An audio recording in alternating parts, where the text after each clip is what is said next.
For decades, whispers of a legendary treasure have echoed through the Philippines, a fortune so vast it could rewrite history. This is the story of the Yamashita Treasure, a hoard of gold jewels and priceless artifacts said to be plundered by Japanese forces during World War II and hidden in the labyrinthine caves and tunnels of the Philippine Islands. But is it real? Or is it just a myth, a ghost story born from the chaos of war?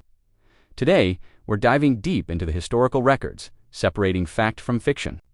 To uncover the truth behind one of the greatest lost treasures of all time, our story begins in the late 1930s, as the Empire of Japan embarked on a brutal campaign of expansion across Asia.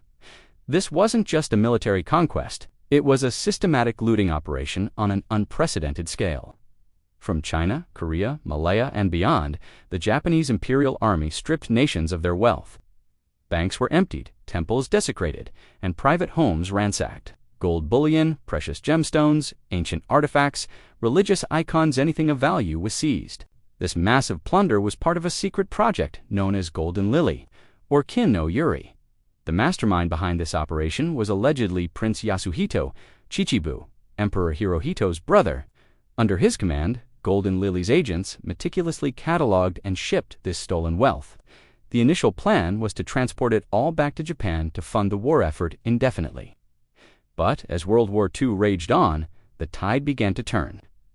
Allied forces, particularly the United States Navy, established a dominant presence in the Pacific. Their submarines and warships created a deadly blockade, making the sea lanes to Japan almost impassable. Suddenly, Japan's stolen fortune was trapped. This is where General Tomoyuki Yamashita enters the picture.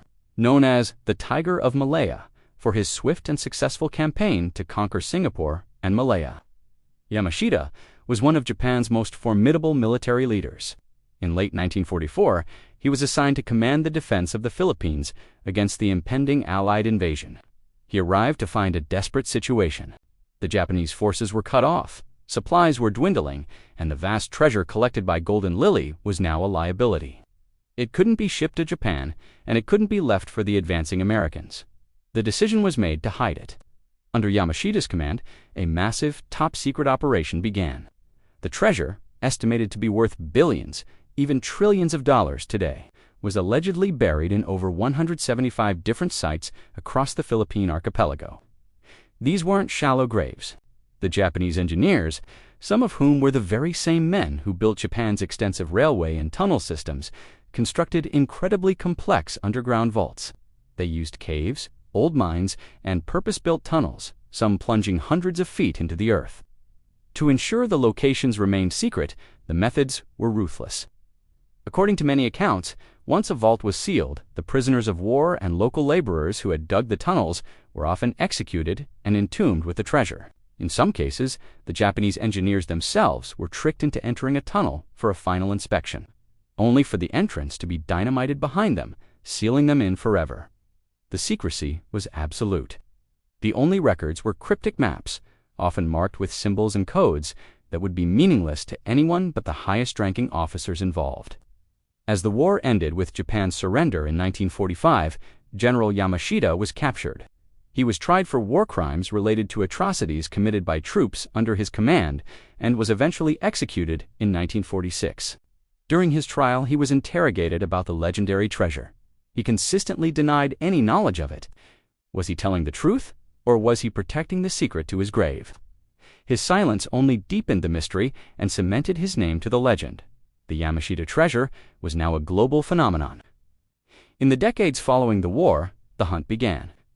The promise of unimaginable wealth has drawn treasure hunters from all over the world to the Philippines.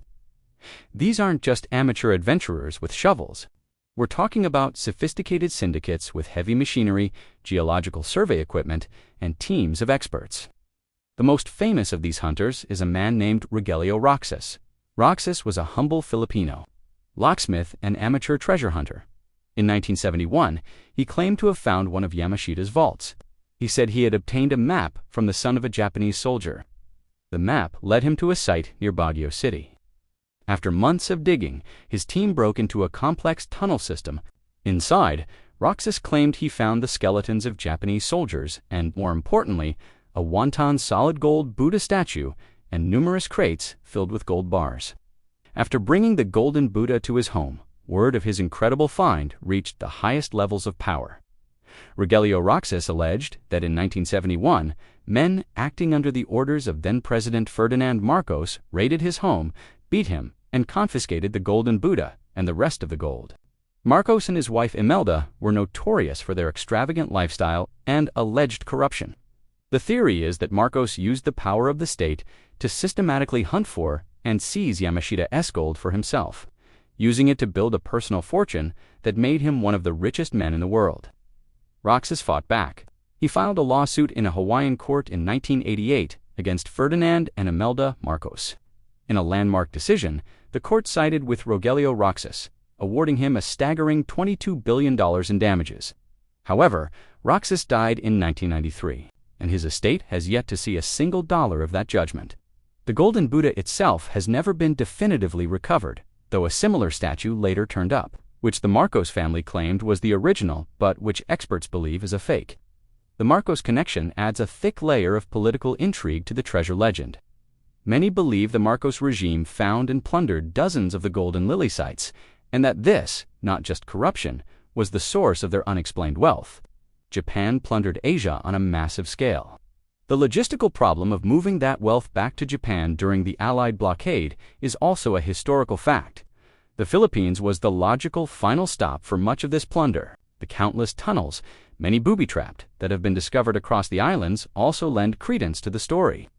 Eyewitness accounts from villagers who saw the Japanese digging and the tragic stories of the entombed workers have been passed down for generations. Or that it was successfully smuggled out by well-connected Japanese officials. Others believe the treasure was simply not as concentrated as the legend suggests, but was instead hidden in smaller, scattered caches, many of which may have been found by locals over the years and quietly sold off. But the hunt continues. To this day, treasure hunters risk their lives, navigating dangerous, unstable tunnels, chasing coded maps and whispers of gold. They are fueled by the belief that one of the largest fortunes in human history is still out there, waiting beneath the soil of the Philippines. The Yamashita treasure is more than just a story of lost gold. It's a tale of war, greed, and the enduring power of a legend that has captivated the world for nearly 80 years.